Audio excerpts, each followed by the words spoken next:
on monte un morceau de house, le film. C'est l'aspect où il a choisi les visites par Mahmoud Dajani qui visite sa maison qu'il a quittée en 1948.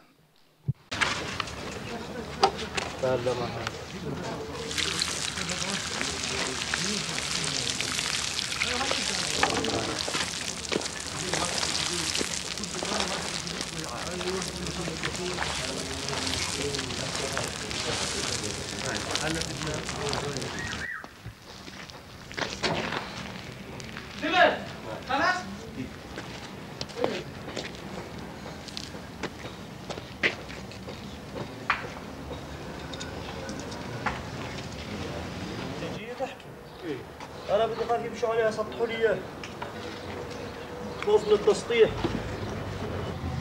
Yes, that's right. Go up.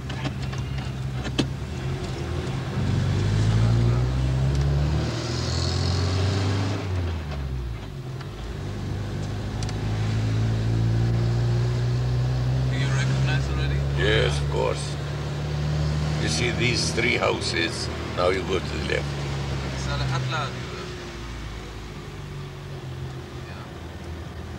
Now, stop here. Here. Here. Here is the old house where I was brought up. This is the house. The next one is for my brother. Now you see the land, here is the door, and there is the 3 rooms down. For my donkey, I used to put my donkey in one of them. Now, this is all new. This is all new. It was all here almond trees. We used to play here and pick the trees. Here there must have been a small cistern to collect rainwater. But this is Kamil Khalil's house. There is an addition now.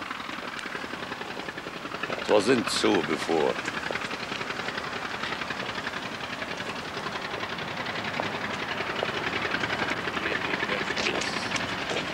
It was only till that place.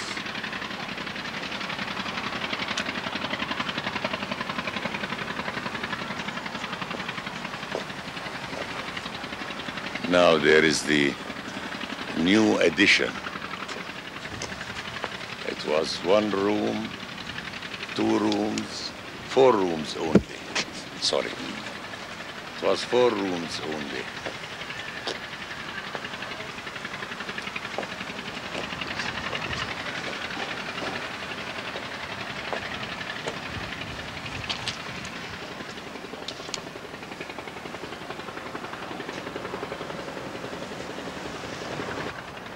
Because when we came here, it was built, you see. We came in the 1980, yes, must be 1917 or 18. Because I remember, as I told you, when they began to bombard Jerusalem, we had to run away from here through Jerusalem. You know where the windmill is? The windmill is the road to Old Jerusalem used to be in that direction. So we ran away with as little things as we could carry from our houses. And we went to the old city where I was born, next to the Wailing Wall. But then you came back here. Then when Allenby came, I remember when he entered Jerusalem, I was a little boy, and I went and attended his coming at the Jaffa Gate. And then, of course, we came back to our old house. We were 9 boys, 9 boys, no girls.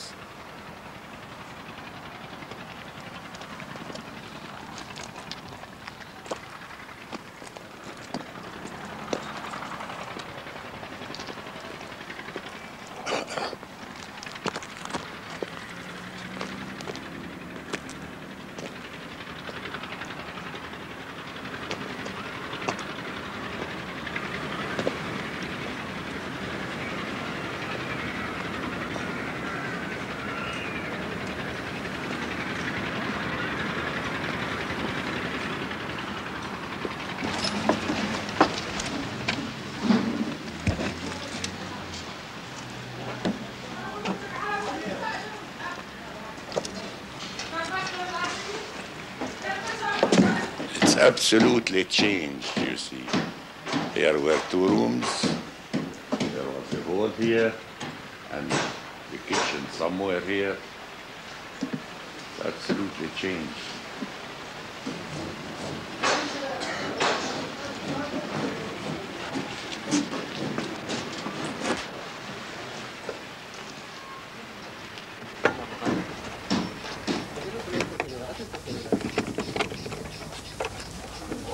لا استكت بخلال علي تاخذ يستكت عليك لا ما يستكت. Voilà, ça c'est les morceaux choisis pour démontrer en effet les démarches sur lesquelles je vais parler, sur la représentation d'histoire d'Israël dans le cinéma d'Amos. En effet, je ne sais pas à quel point Amos est conscient, on parle ici des archives, mais en effet, tous les films qu'Amos fait produits depuis les années 70 sont submergés des regards historiques, des passions pour l'histoire des mouvements sionistes, pour l'histoire d'Israël, pour l'histoire des conflits israélo-arabes et pour l'histoire des conflits antérieurs à l'intérieur de la société israélienne. Mais avant de traiter la question de la représentation d'histoire, de sionisme, d'histoire d'Israël, je voudrais un petit remarque sur les rapports entre histoire et cinéma. En 1988, la revue American Historical Review a dédié un numéro spécial au thème histoire et cinéma. Et dans cette revue, il y a un article célèbre par Hayden White, un célèbre historien américain, sur le thème historiographie et historiophotie. Pour Hayden White, historiographie, d'abord pour Hayden White, l'histoire, pas seulement pour Hayden White, pour la plupart des historiens aujourd'hui, l'histoire, ce n'est pas une série d'activités qui se sont déroulées dans le passé. L'histoire, c'est la représentation ou la connaissance sur le passé, la représentation des activités humaines et non humaines qui se sont déroulées dans le passé, recueillies par les historiens, reconstruites par les historiens à partir des sources, que ce soit des documents et archivés, entre autres. Alors, l'historiographie, pour Hayden White, ce sont des représentations du passé et reconstruites à partir de documents écrits, tandis que les historiophoties sont les documents, ce sont des représentations du passé, reconstruites à partir des images fixes et des images cinématographiques. Alors, Hayden White et un autre historien qui écrit dans ce même numéro spécial, Robert Rosenstone, constituent que les historiophoties ont la même légitimité que les historiographies. Le fait que les historiographies dominent le monde universitaire, ça ne veut pas dire qu'en effet, une personne comme Oliver Stone qui a fait JFK n'est pas également historien qu'un autre historien qui parle des passés à travers un texte écrit. Un Amos Gitaï qui parle des passés à travers un texte cinématographique n'est pas aussi un historien. Vous vous considérez à travers le colloque comme un bâtisseur de cinéma, de films. Mais on peut vous considérer, si on suit la logique d'Hayden White, aussi comme un historien qui fait des historiophoties, si vous voulez. Alors, et la démarche historiophotique, si vous voulez, d'Amos Gitaï est constituée à travers 3 thèmes. D'abord, Amos Gitaï, depuis les années 70, a choisi des éléments clés dans l'histoire d'Israël et des mouvements sionistes, des problèmes principaux ou des thèmes principaux dont l'historiographie officielle israélienne tend en général à camoufler ou à faire oublier ou à conserver les silences autour, dont il essaie à découvrir et à traiter à travers les caméras et avec les caméras. Je vais essayer de parler qu'en effet, depuis les années 70, Amos essaie de traiter les questions non traitées, non dites, des questions taboues avec les caméras. Et deuxième élément, Amos essaye non seulement de traiter de manière descriptive et problématique des mythes et des thèmes historiques non traités, il fonctionne aussi comme documentariste. Il a cette sens de pénétrer ou de saisir un événement en plein déroulement, de le filmer, et par conséquent, le film qu'il est en train de tourner devient, et au fur et à mesure, un document historique en soi. Prenons par exemple un film comme Journal de campagne, tourné au présent, qui devient, pendant la guerre avant et durant la guerre de Liban, en 1982, ce film devient en effet un document historique, un document historiophotique. Également, je parlerai plus tard d'un autre film en 4 parties tourné en 1994, c'est Give Peace a Chance, et qui est en effet tourné à chaud durant le processus de Oslo, qui devient, tourné à chaud comme documentaliste, devient en effet un document historique. Pareil pour un film tourné après l'assassinat de Rabin, La Reine des Meurtres, qui est en effet un film qui devient, quand on lit ou quand on regarde ou quand on fait une lecture des films La Reine des Meurtres aujourd'hui, pour moi, historien, c'est un texte historiophotique, c'est un texte historique tourné, parce qu'Amos était le seul à faire 3 mois après l'assassinat de Rabin une sorte une inspection et une sorte de surveille avec les caméras sur l'état d'esprit des Israéliens 3 mois après. Pour nous, c'est une sorte de document historique et qui analyse l'état d'esprit des Israéliens 3 mois après l'assassinat de Rabin. Et ça, c'est notre deuxième démarche. Troisième démarche historique d'Amos, qui est la conséquence de cette double démarche. D'abord, contester les mythes fondamentaux des historiographiques israéliens et documenter à chaud les événements clés d'histoire d'Israël. La troisième démarche, c'est la contestation de, si vous voulez, la mémoire collective israélienne, ou ce que Pierre Nora appelle une notion qu'on n'a pas encore entendue dans cette colloque, c'est les liens de mémoire israéliens.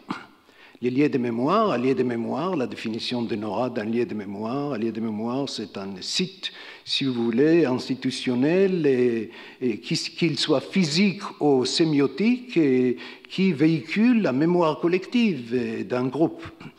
Alors, Amos, à travers son travail cinématographique, et pas seulement cinématographique, à travers son travail dans le théâtre, aussi à travers son travail archivique, à lui seul, en effet, constitue une sorte de lien de mémoire alternative au lien de mémoire officiel israélien. Et ça, c'est un troisième élément. Alors, le travail d'Amos commence, en effet, pour moi, à la fin des années, si vous voulez, les fers d'histoire, si je vais utiliser les termes des écoles des annales, et les fers d'histoire d'Amos, historiophotique, si vous voulez, d'Amos, commence à la fin des années 70 avec un film très mal connu, qui est fait, si je ne me trompe pas, pour la télé israélienne, sur les émeutes de Wadi Salib. Et en 1959, il y avait un émeute des Juifs séfarades au Wadi Salib. Et pour commémorer les 20 ans de Wadi Salib, Amos a tourné un film sur cette émeute. Et là aussi, Amos a fait quelque chose. Il a brisé un tabou parce que le gouvernement travailliste a essayé de mettre le silence sur cet événement où, en effet, les séfarades de Wadi Salib, un petit Wadi, ce n'est pas le Wadi dont Amos a tourné un film plus tard, mais c'est un Wadi à côté, où il y avait un quartier pauvre, un ancien quartier arabe, dont la population a été soit chassée, soit fuite à 1948, peuplé par les nouveaux immigrants séfarades, maltraités, qui se sont révoltés en 1959. C'est brutalement réprimé en 1959. Et 20 ans plus tard, Amos est arrivé avec son caméra et son travail historiophotique, fait à la fois à partir des entrevues aussi des documents originaux, a été un travail assez nouveau parce que c'est seulement 15 ans plus tard qu'en effet un travail historiographique a été fait. Et au début des années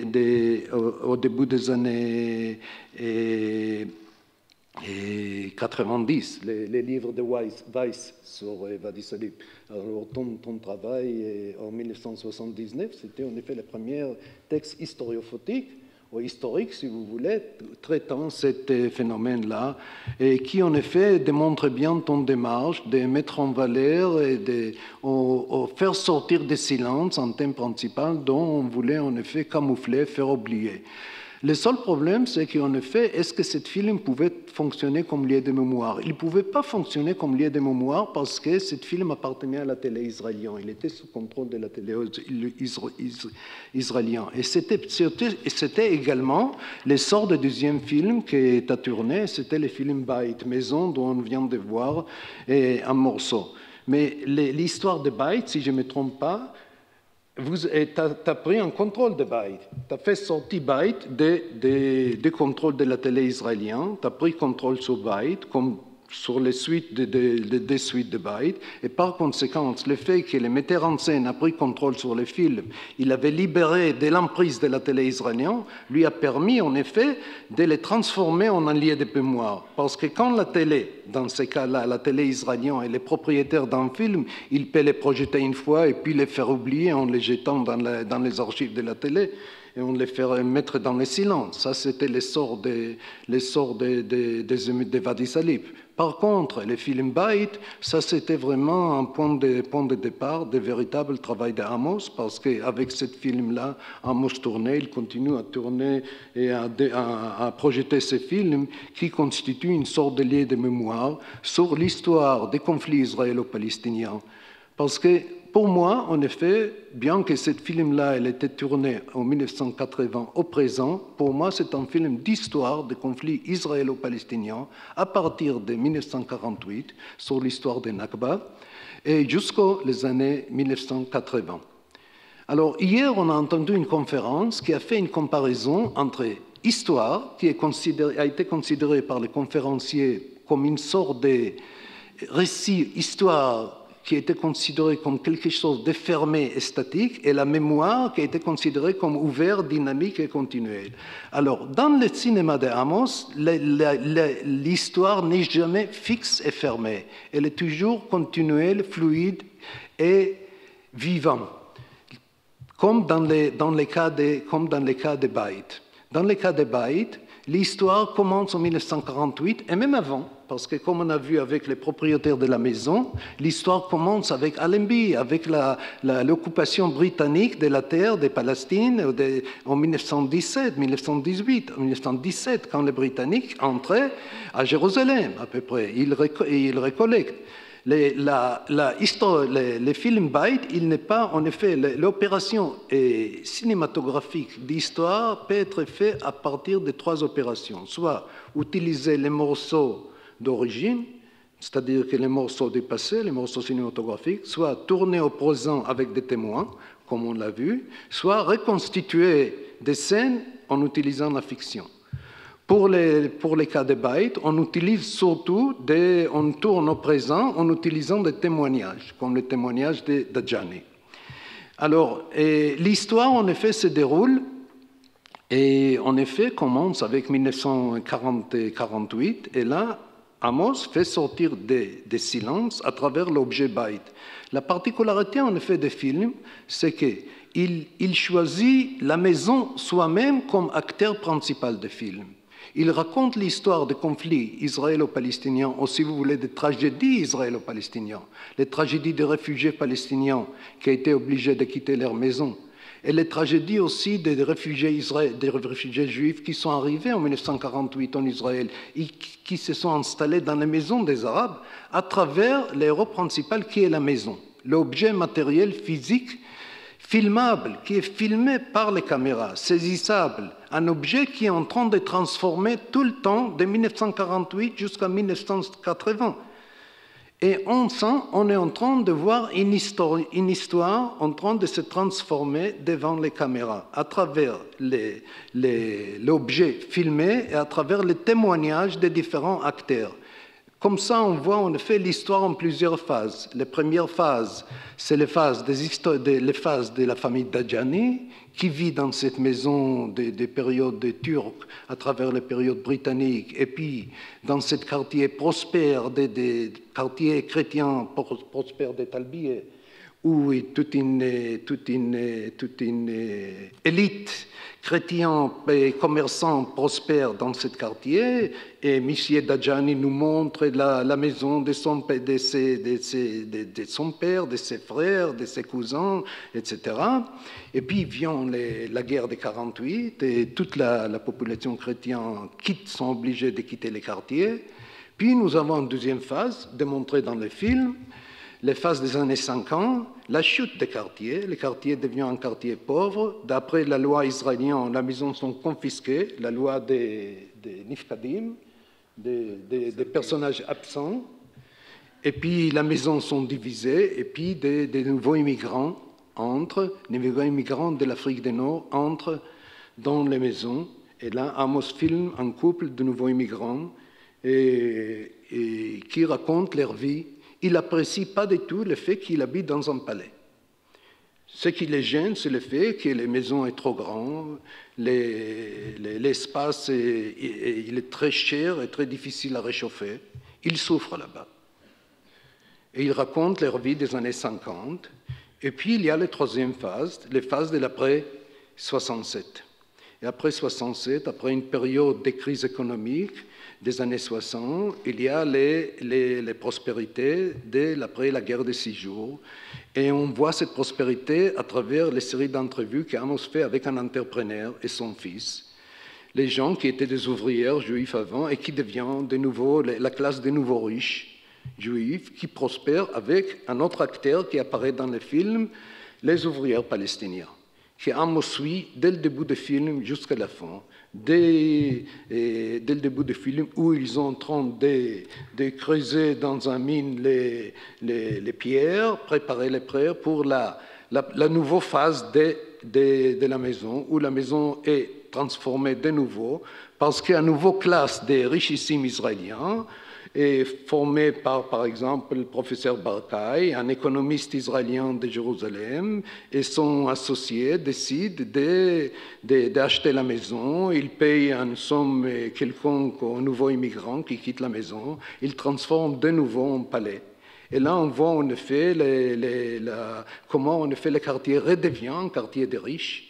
Et comment, en effet, le capitalisme israélien, d'abord, les pouvoirs israéliens, la montée des pouvoirs israéliens après 1967 est en train de remonter. Et comment une nouvelle élite israélienne monte et le quartier est transformé. En effet, on a toute une histoire, en effet, d'Israël et des conflits israélo-arabes à travers la notion de la maison. Et à travers cette notion de la maison, on a un conflit, on a une histoire que je dois vous dire qu'en effet, l'école des annales de la première génération, des historiens comme Marc Bloch de la première génération, Fernand Braudel, serait fier de cette approche. Parce qu'en effet, Braudel a dit qu'en effet, pour faire l'histoire, il a opposé l'histoire politique du XIXe siècle qui se sont concentrés autour de personnages individuels et qui faisaient l'histoire politique des individus. Tandis que l'histoire que toi, tu nous montres à travers Beit, c'est une histoire sociale totale.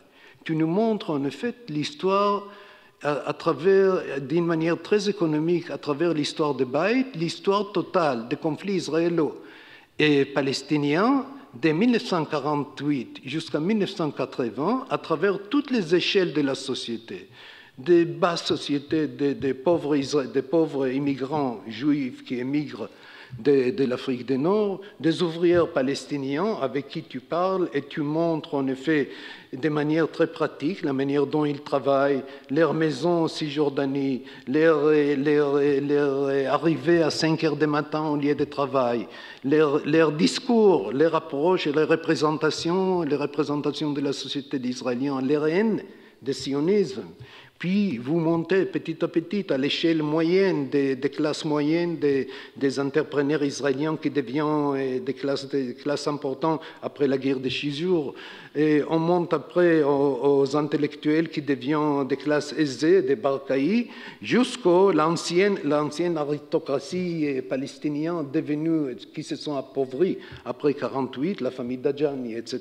On voit toute cette échelle de la société israélo-palestinienne qui est en train de se transformer à travers les conflits israélo-palestiniens, à travers Beit.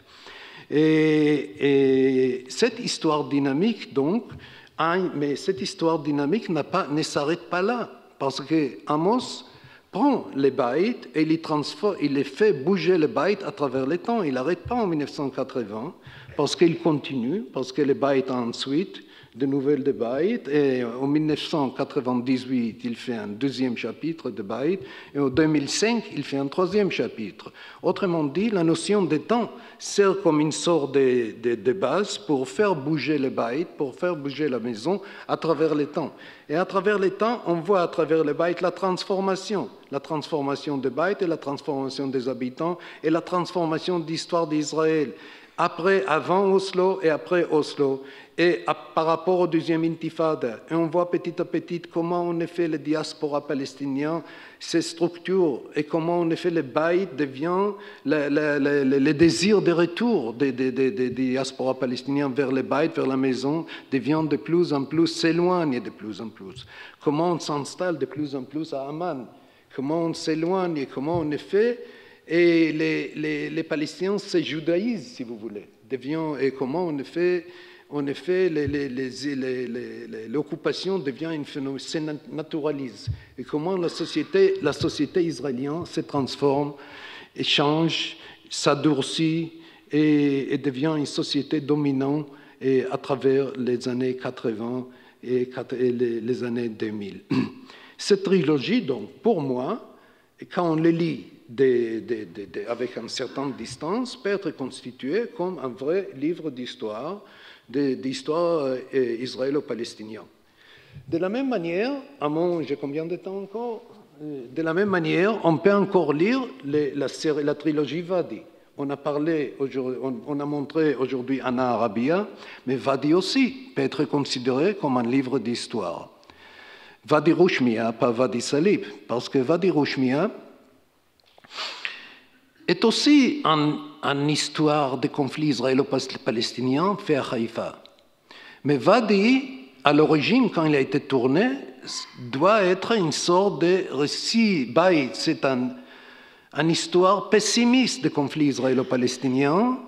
Vadi peut être considéré peut-être comme une histoire optimiste. Mais est-ce que c'est une histoire optimiste? Parce que Vadi, d'abord sur le point de vue cinématographique, là, Amos aussi suit les démarches de l'école des Annales.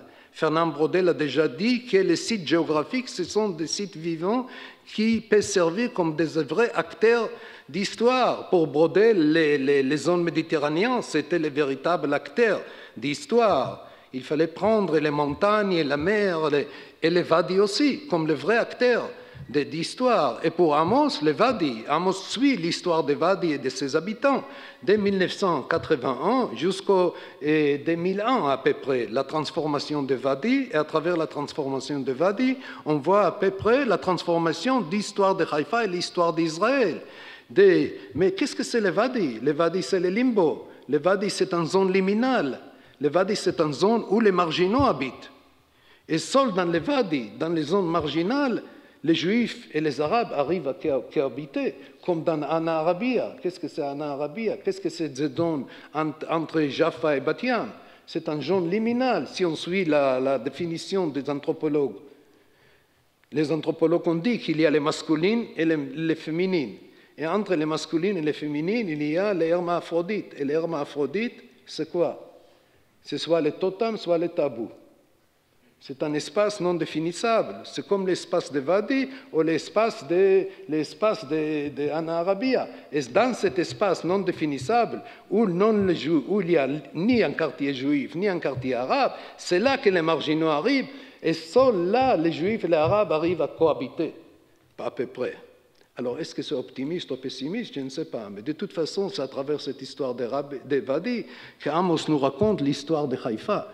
L'histoire, et là aussi, il y a d'histoire. C'est filmé, soi-disant, en présent, mais ce n'est pas le présent.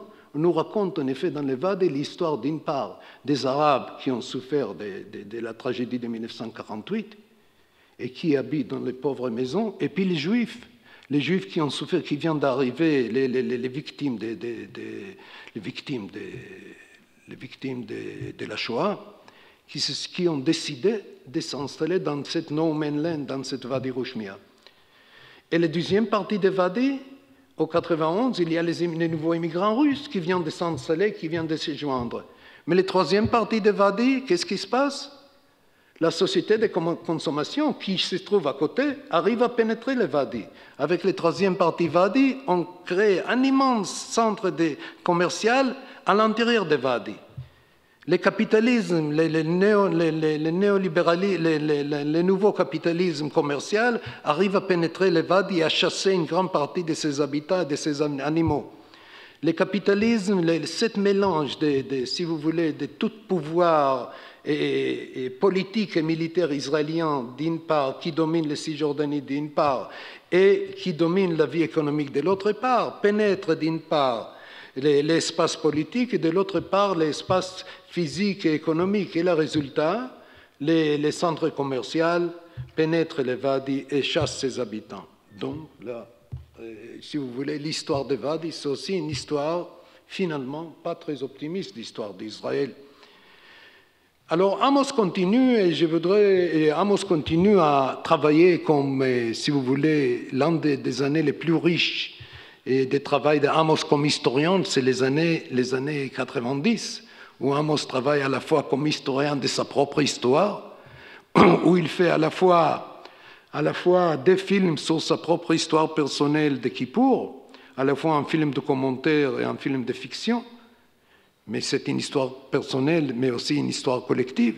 Aussi un trauma que les Israéliens ont peur de toucher, où Amos se sert en effet de sa propre histoire pour en effet essayer de réparer, de guérir sa propre trauma personnel et sa propre trauma collectif. Et dans ce sens-là, le cinéma historique a aussi une autre fonction, et ça c'est une fonction thérapeutique. L'histoire aussi fonctionne comme aussi une fonction thérapeutique. Mais quand Amos traite l'assassinat de Rabin, est-ce que ça a une fonction thérapeutique? Je ne sais pas. Je vais vous dire que pour là, en effet, il y a un autre problème. Amos, comme j'ai déjà noté, en 1994, il filme en 4 parties Give Peace a Chance. En 4 parties. La première partie, La Voix d'Orange, il fait une série d'interviews sur l'homme simple, sur la paix. Deuxième partie, il fait une série d'interviews avec Yasser Arafat, avec Shimon Peres, et avec Rabin. La troisième partie, c'est les intellectuels, Emile Habibi, Aleph Bet Yeshua et Amos Oz. Et en 4e partie, c'est avec un célèbre acteur de cinéma et de théâtre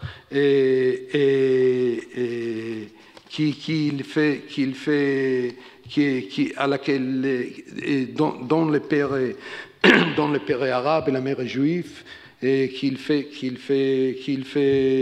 sur qui tourne le film. Ces 4 éléments, ces 4 parties, comme je dis, montrent une sorte d'optimisme et fonctionnent comme un document historique. Mais après l'assassinat de Rabin, Amos tourne La Reine des Meurtres, un autre document historique.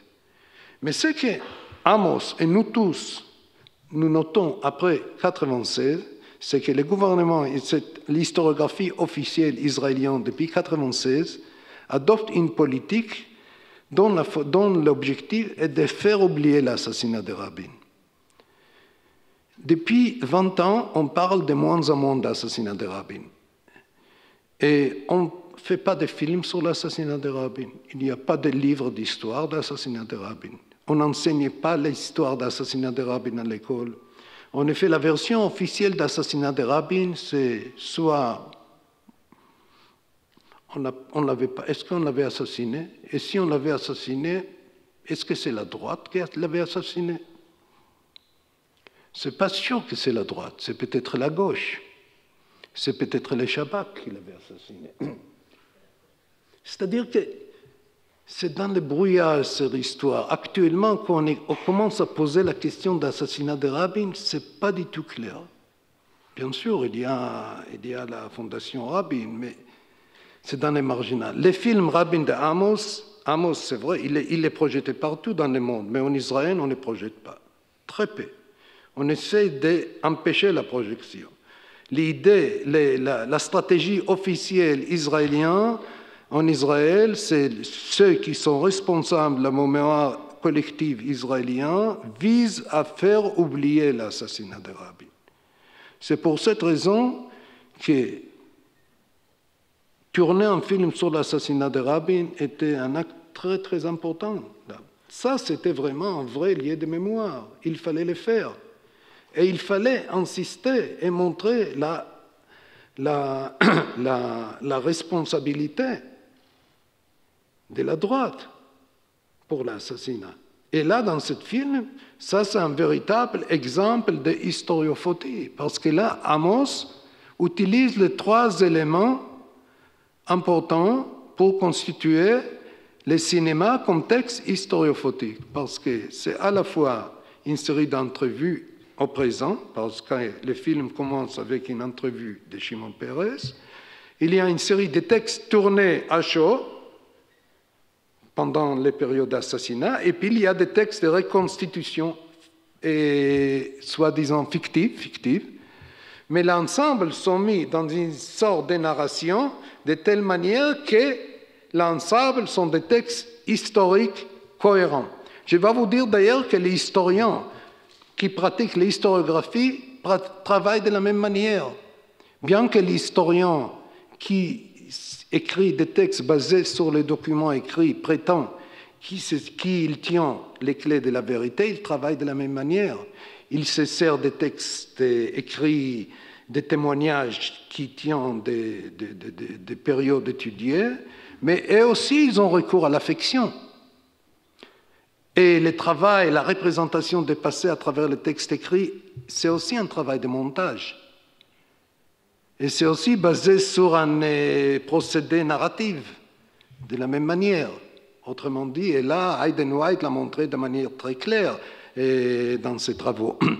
Bref, le travail de Amos dans Rabin, c'est un véritable travail d'historien, et un véritable acte d'accusation contre la droite israélienne. Notamment cette partie qui montre la responsabilité directe de Benjamin Netanyahu, qui est là, sur le balcon, en train de faire ce discours très explicite, dont l'historiographie officielle essaie soit effacer ce discours, soit découper en 2 secondes, tout simplement. Et pourtant, comme j'ai déjà dit, Amos a transformé, depuis quelques années, il fait tout seul une sorte de lieu de transformer l'assassinat de Rabin il est transformé comme un lieu de mémoire. Comme en France, l'assassinat des ducs de Guise ou l'assassinat, si vous voulez, de Jean Jaurès, qui devient un véritable lieu de mémoire en France. Mais pas en Israël. En Israël, l'assassinat de Rabin, ce n'est pas un lieu de mémoire. Au contraire, on essaie de l'effacer. Amos le transforme en lieu de mémoire par le cinéma, par le théâtre, par les représentations de musique, mais tout ce travail de reconstitution des lieux de mémoire sont faits surtout hors d'Israël, parce qu'en Israël, on ne laisse pas les faire. C'est ça le problème. Comment on va les faire en Israël? Comment on peut, en effet, influencer l'opinion publique israélienne?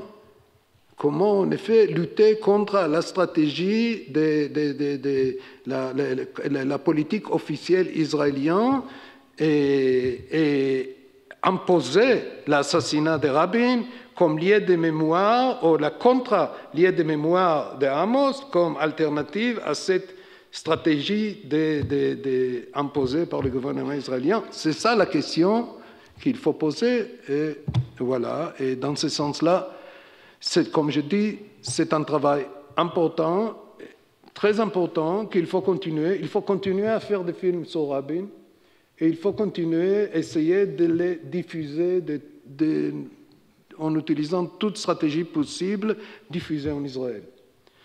Je vous remercie. Je crois que ce n'est pas la peine de projeter. Si vous voulez, vous pouvez les projeter, cette partie-là, sur Rabin, où j'ai choisi un morceau qui est un mélange de, si vous voulez, un mélange de morceaux et qu'Amos a choisi des morceaux ok, alors on n'a pas besoin. Je vous remercie. Uzi, merci beaucoup.